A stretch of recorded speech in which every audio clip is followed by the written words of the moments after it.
بے شک اس دین میں نماز ہے اور اس کی بہت اہمیت ہے، روزہ ہے اور اس کی بہت اہمیت ہے، حج ہے اور اس کی بہت اہمیت ہے۔ یہ مجلسیں جس میں آپ تشریف فرمائے ہیں اس کی بھی بہت اہمیت ہے، اس لیے کہ نماز عبادت ہے، روزہ عبادت ہے، حج عبادت ہے۔ یہ مجلسیں عبادت گزار بناتی ہیں۔ ان مجلسوں کے ذریعے سے آپ کو بتایا جاتا ہے کہ اسلام ہے کیا۔ اس منبر سے جو بھی کہا جا رہا ہے وہ کسی ایک فرقے کی بھلائی کے لیے نہیں کہا جا رہا ہے، پورے عالم اسلام کی بھلائی کے لیے کہا جا رہا ہے، بلکہ پورے عالم انسانیت کی بھلائی کے لیے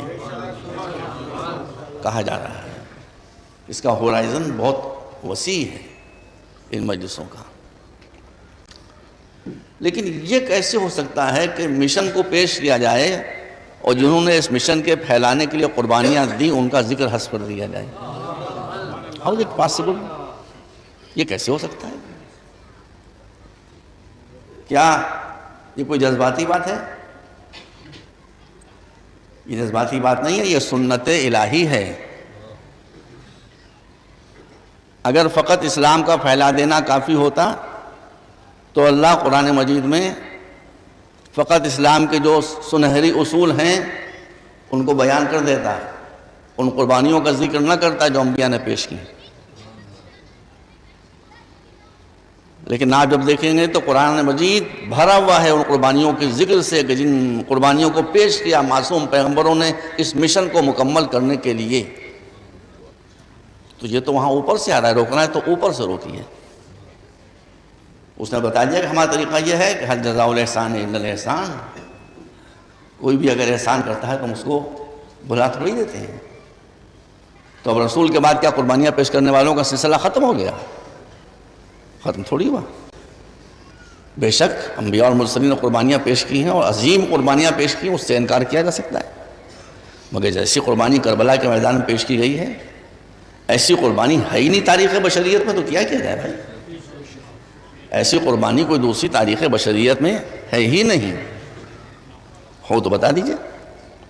میں نے اس کیا کہ اب یہ ٹی وی کے ذریعے مجلسیں جا رہی ہیں، میں چاہتا ہوں سب سنیں تاکہ ہم ایک دوسرے سے قریب آئیں۔ یہ بیچ میں گیپ جب تک نہیں ختم ہوں گے اس وقت تک مسائل حل نہیں ہوں گے۔ آپ ہم سے پوچھئے کہ ہمارا مذہب کیا ہے، ڈائریکٹ ہم آپ سے ڈائریکٹ پوچھیں کہ آپ کا مذہب کیا ہے۔ یہ بیچ میں ملا کہاں سے آ جاتے ہیں؟ تو وہ تو ہمیشہ نمک مرچ لگا کے باتیں بتائیں گے ہی، ان کی تو روزی روٹی اسی پہ چلتی ہے، سمجھ رہے ہیں؟ ایک اور بات کہی جاتی ہے کہ ہم مشرک ہیں۔ لو بھائی،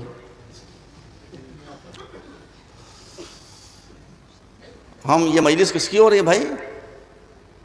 یہ مجلس ہو رہی ہے سرکار سید الشہداء امام حسین کی۔ بھائی آپ سے بہت ادب سے التماس ہے، غور کر لیجئے انصاف کی بات کی۔ ہم کیسے مشرک ہو جائیں گے؟ کوئی ہو سکتا ہے، ہم نہیں ہو سکتے۔ اس لیے کہ جس قربانی کی یاد میں یہ مجلس ہو رہی ہے اس قربانی کے بارے میں آپ ہی کے شعراء نے، ایک شاعر نے یہ کہا کہ حقاں کے بنا لا الہ ہست حسین، اور آپ کے پاکستان کے عظیم شاعر علامہ اقبال، انہوں نے فرمایا کہ نقش اللہ بر صحرا نوشت، سطر عنوان نجات ما نوشت۔ تو جو مجلس ہم کر رہے ہیں یہ اسی قربانی کی تو یاد میں ہے کہ جو لا الہ الا اللہ کے لیے پیش کی گئی تھی۔ کربلا کی ساری قربانی اسی لا الہ الا اللہ کے لیے پیش کی گئی تھی۔ تفصیل آگے انشاءاللہ آئے گی۔ ہم کیسے مشرک ہو جائیں گے؟ ہمارے تو مشرک ہونے کوئی سوال ہی پیدا نہیں ہوتا۔ ہاں، شرک کے معنی کیا ہیں؟ شرک کو انگریزی میں کہیں گے پارٹنرشپ۔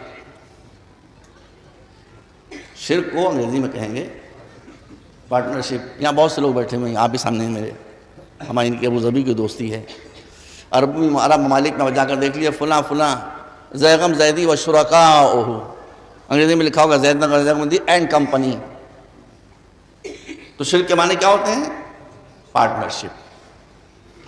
پارٹنرشپ میں دونوں پارٹنرز کو حق ہوتا ہے، رائٹ ہوتا ہے، یہ ہوتی ہے، یہ ہے شرک۔ میں اس بات کا اعلان کرتا ہوں